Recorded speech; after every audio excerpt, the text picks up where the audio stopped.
Welcome back, everyone. Dirch here, and today I am covering the Butcher. Now, you guys know my love for the Butcher from Borderlands 2.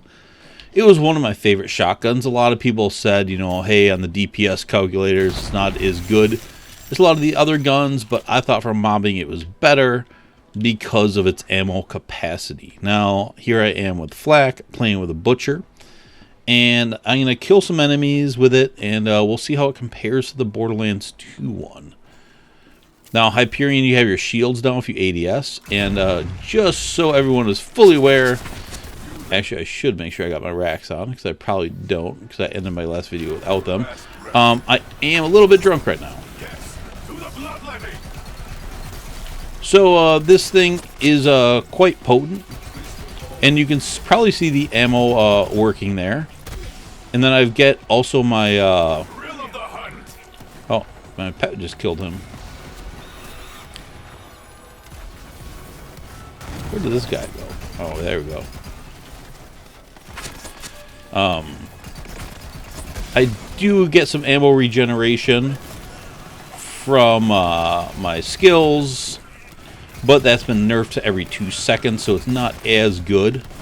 But this thing is still pretty nice. Now, you might be noticing I am not getting some of the chains that I got in the Borderlands 2 one. Although this is just a long one. Damn. I do not believe the RNG is as good with this one. Where the hell did that guy slide to?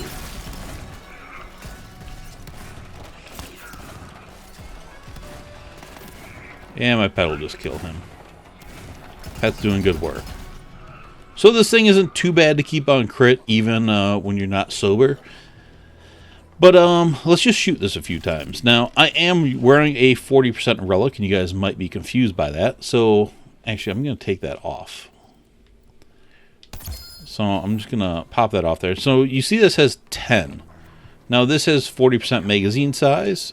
And if I reload, I go to 13. So just because it says 10 doesn't mean the number's 10. The number is round, and I know it shows 10, but let's go look at the parts of this gun quick.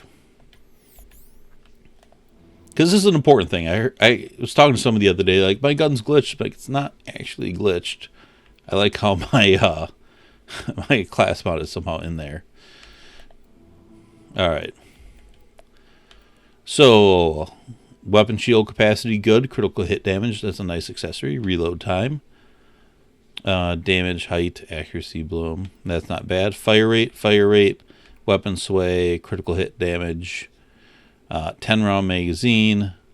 So a lot of times this, when it says this 10, it's actually like 9 point something.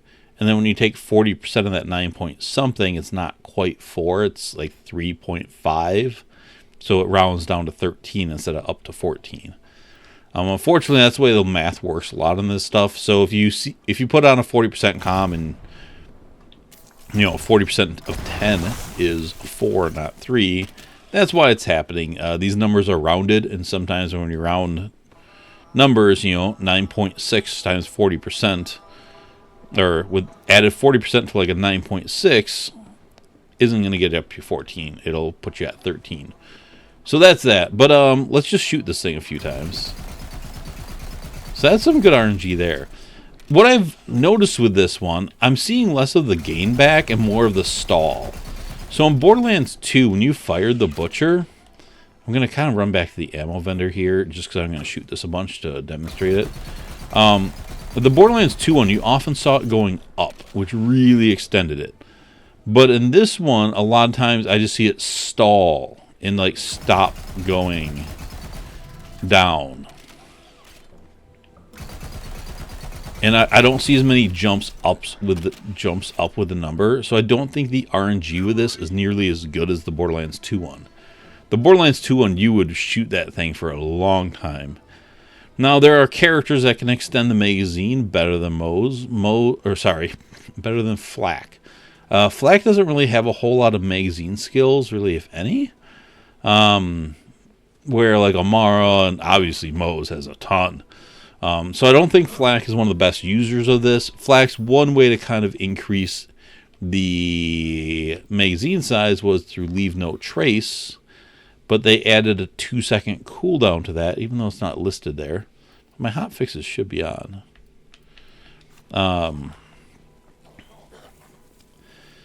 So that kind of hurts this gun with flak now that that's been nerfed. It's weird that's not in the description there.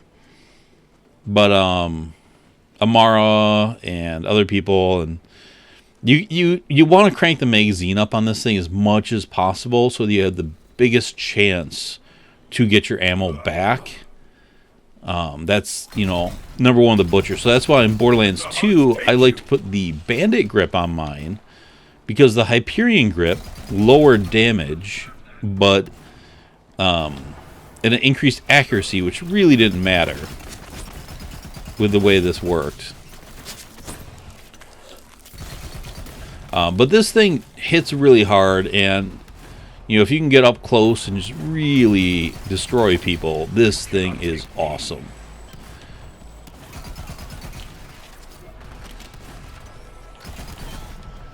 It is a very potent gun. It does come in elements. So, like I said, Amara could boost the magazine size. The reload's kind of slow, too. Need some healing here. So you can see there, the reload, not too fast. So you definitely want to boost into some reload skills to make the most of it when you do have to reload. But the more you pump up the magazine, the longer you have, or better chance you have of shooting this thing for a long time. Because it's Hyperion, even though you don't need the ADS, this thing will stay pretty accurate. You're going to want to, just to get that shield up. It's going to make you a lot more survivable.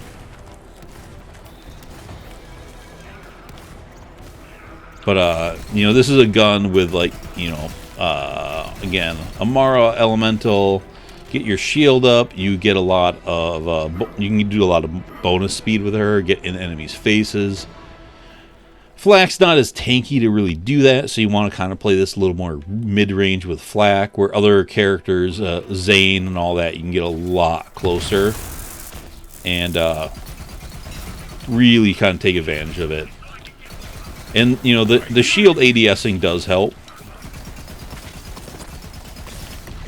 But this thing is a very potent shotgun. Very nice DPS weapon. We don't... Well, the conference call is in this game, but I don't think it's the same conference call from Borderlands 2 as far as efficiency.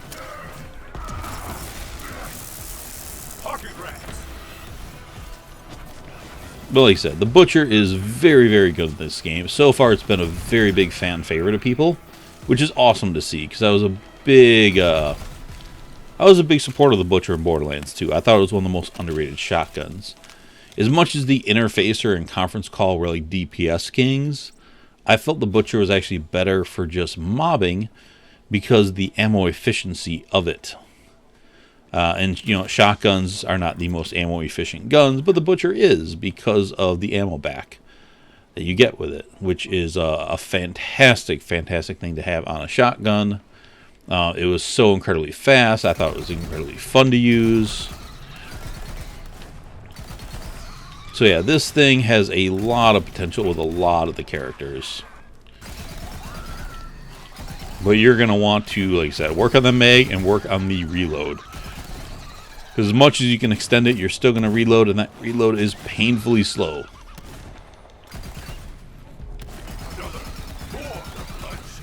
In fact, I had a Sal build that, with a bunch of Sal skills, I could get... I think I got through all of Washburn Refinery without reloading once. Which was awesome. That was my True Infinity build or something. It was fun.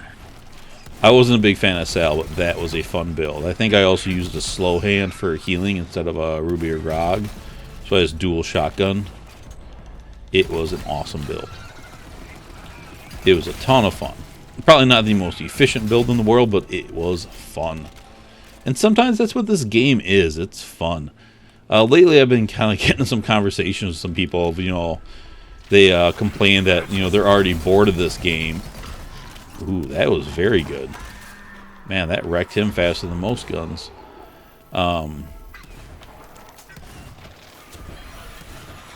But to me, like, there's so much potential. So, like, right here with the Butcher, I mean, you could do a Butcher build with every... Was there 0 loot? That is weird.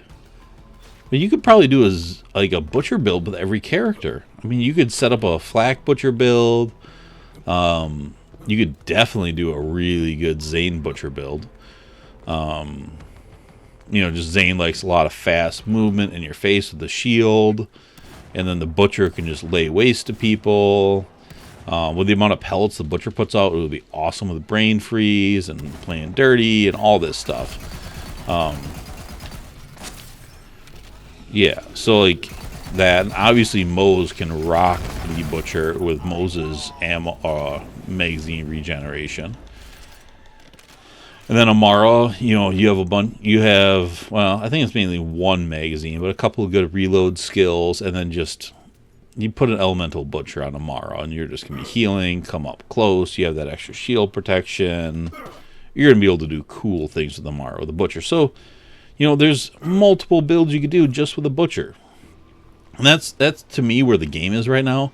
I have like 20 ideas for builds I want to do. I just need to collect all the gear to kind of put them together and then kind of figure them out, but then spend some time with each build too, you know? It's like I'm spending time with the new Siren Sheriff that I just designed. I wanted to play some of that tonight, but I had volleyball. And that's why I'm a little bit drunk, because I just slammed a pitcher before I was done with it.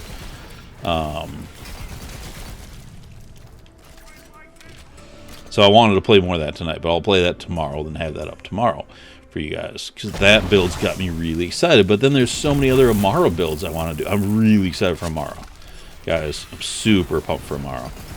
I have so many ideas with her. I've been watching like a lot of like, Jolts and K6's videos, and like I see this gun that I haven't got yet, and I'm just like, yes, I need that. And I want to do a build with that, and it just gives me so many ideas. It's all over the place. And I'm just so excited. I don't know, there's so much to do in this game, and that's to me, it's like Endgame at this point. It's not just like farming one single boss. It's playing with there's so much gear, and there's so many skills and interactions that we just don't know. And some people are just saying, oh, we've done it all. I've got this min-max build, and I can just wreck these bosses, and the game's over to me. I'm like, okay, fine, use one gun when you have millions. Why the fuck are you playing Borderlands? Go play Call of Duty or all these other shooters where you have like 5 guns. Cool. I mean, if that's the way you want to play the game, and you just play it one way and do one thing. Like, yeah, the end game right now is a lot of just farming one boss because he's the best sort of loot. But once you have that loot, what are you going to do with it? Are you just going to sit there and just do nothing with it? Like, try it. See what you can do. Have fun. Not every build has to be some, like, optimal super build. You can just have fun builds for fun. And that to me, is, like, Endgame in Borderlands 2 or Borderlands 3. It's just play with these things. Because, like, the Liuda, yeah, it's the king for bossing right now. Oh, shit. I ran out of ammo. Wasn't paying attention. First time, I think that's the first time it's happened in a video. But, like I said, the Liuda, king of bossing, but it doesn't mean that's actually the best for a lot of other things, because the ammo consumption of the Liuda is so high, I've actually found it to be really bad in a lot of situations, like running arenas and stuff. So, I was actually running the Creature Slaughter Dome with a friend like a week ago or something, and we were on Mayhem 3, and it went pretty rough. We were running out of ammo with a lot of guns. Those racks got annoying, and it was tough. And then I ran it with another friend just the other day when I had my new Amara build, and those overkill orbs from Remnant were just destroying everything. But more importantly, they were destroying the racks, which is a big cause of the ammo, because you have a lot of those racks flying around. They never stay still. They're a little hard to hit. You know, they get annoying. We were wasting a lot of ammo trying to bring those guys down. They have so much health at Mayhem 3. But then Amara was just like, okay, well, I'm going to shoot those little snakes they drop, and the orb's going to go up and hit them for a ton of damage, and I don't have to waste ammo with them. Cool. It worked out beautifully. All right, back up to good ammo. And like that's cool. So like the min-max flak boss basher build with gorillas in the mist and just spamming a Leuta, that's not good in that situation because you're going to be out of ammo in 2 seconds. But if you know, run that Amara build, which isn't a boss basher build, it's way better in that circumstance. So that is cool as hell. That, you know, there's different builds for different situations, and a lot of people too are, you know, kind of complaining that, you know, oh, Flak was nerfed, a lot of his stuff is unplayable now. But one of the things with this game that I think a lot of people are overlooking with builds is the flexibility of action skills and augments. So when I do these videos, I'm running my racks, and I've got my healing on them and the extra racks. But there's some times where I'm going to want to throw cryo on my racks, or there are times where I'll switch to Grills in the Mist just to take down a boss quickly. So I use the flexibility of the builds to my advantage, and I switch my action skills and augments depending on the situation I run into. And that's what I think a lot of these skill trees have been around, but a lot of us are still thinking in terms of Borderlands 2, where it's like you have one action skill and you just set up around that. So I think a lot of people aren't really embracing what this game is potentially for and can do. This is taking him down pretty good. And, you know, I'm at range here because he's kind of staying back there. He's kind of behaving pretty nicely. Damn, that was a nice fireball dodge that I inadvertently did. Not that one. Alright. Oh, he almost turned nicely for me. Alright, build your wall. And let me destroy you. There you go. Hey, for a drunk guy, I did pretty good. I was a little worried. I'm like, am I going to be able to record this? Am I sober enough? Will I just make a fool of myself and die a bunch? But the Butcher proved to be incredibly strong because it is incredibly strong. The reverse recoil really helps. I was a little torn at first with the shields for Hyperion because a lot of times with the Hyperion you want to hip fire because the reverse recoil allows you to hip fire. And I still don't know how I feel about the shield. Like, I think it's kind of a cool mechanic, but I think it would be cooler on, like, Dahl or Vladoff or a manufacturer where you want to hit fire more. It kind of fits with Hyperion because the technology of it and all that. So it makes sense to a point, but a lot of times with the Hyperion, like I said, you want to just be able to hip fire. So let's go ahead and turn on the Gorillas in the Mist because a lot of people always want to see that. What is that? Anything cool? Nothing too fantastic. Alright. So we got some Nogs.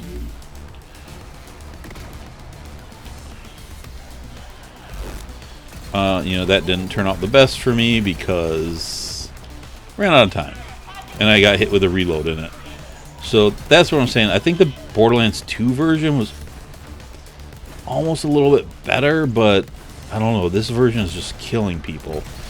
It's working incredibly well. So maybe the damage and stuff is tuned a little differently, but it just seems like the special effect was better. Alright, these guys are lined up. I spent too much time shooting him. That was pretty good.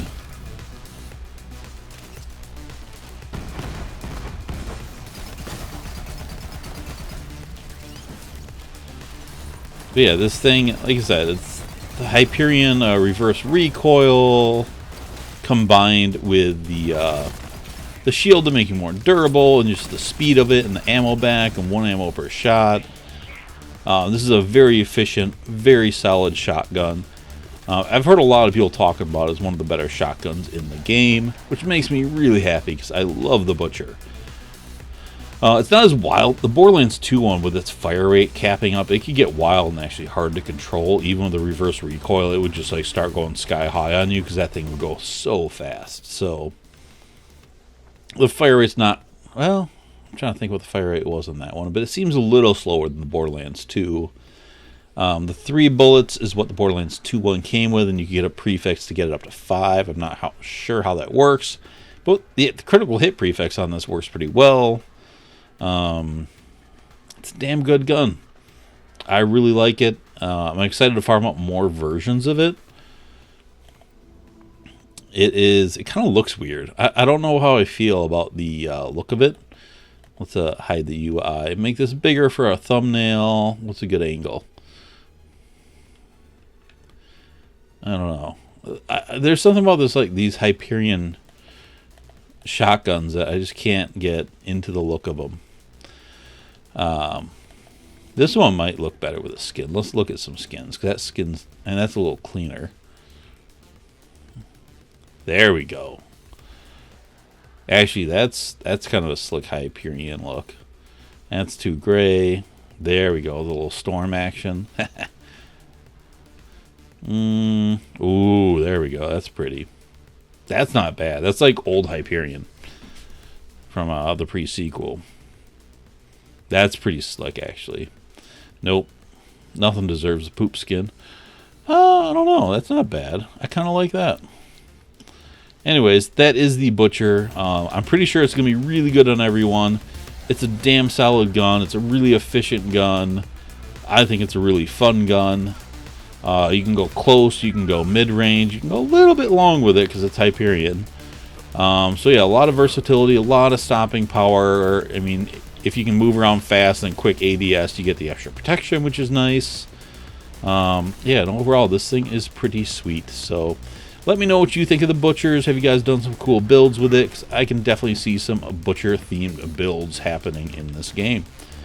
That's it. So if you guys have not yet subscribed, please do so. Hit the notification button. Follow me on all that social media, and I will talk to you all later. Thanks for watching. Bye.